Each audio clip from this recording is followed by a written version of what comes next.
Hai, Assalamualaikum adik-adik. Bersama saya Akak Ain. Kak Ain nak ajar macam mana nak lukis puding pisang. Puding pisang.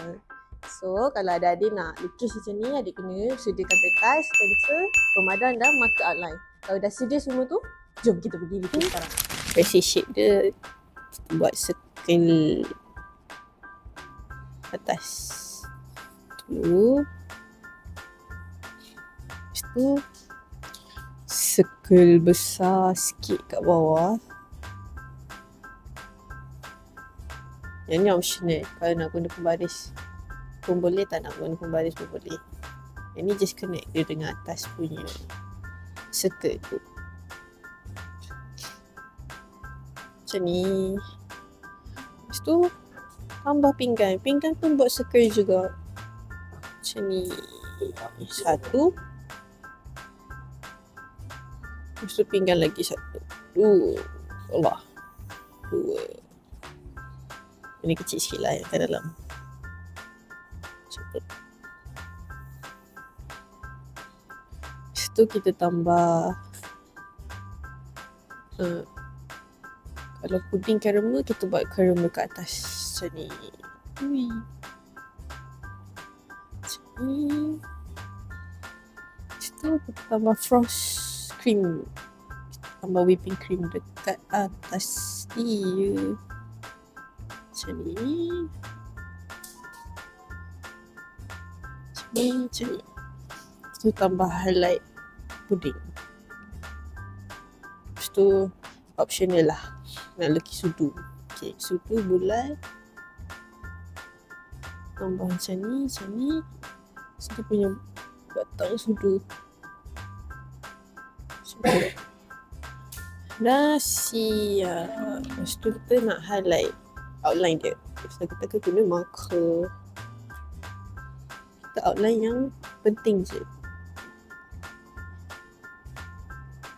Kita outline cream.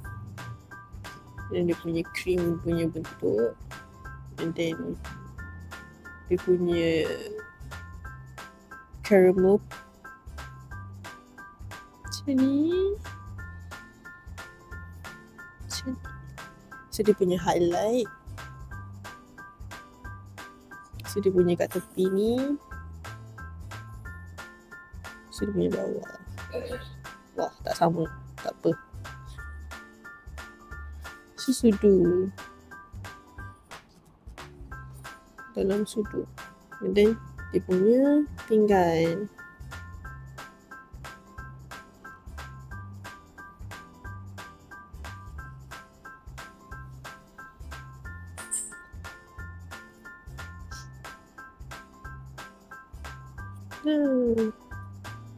Lepas tu kita padam kan dia punya sketching.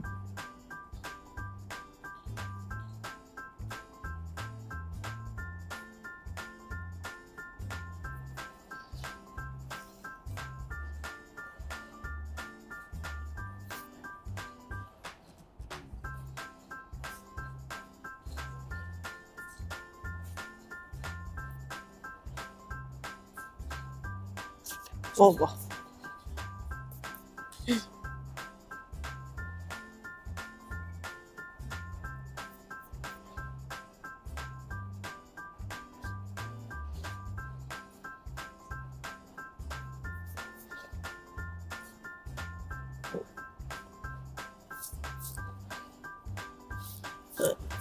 Dah siap puding. Sekarang kita nak colour dia.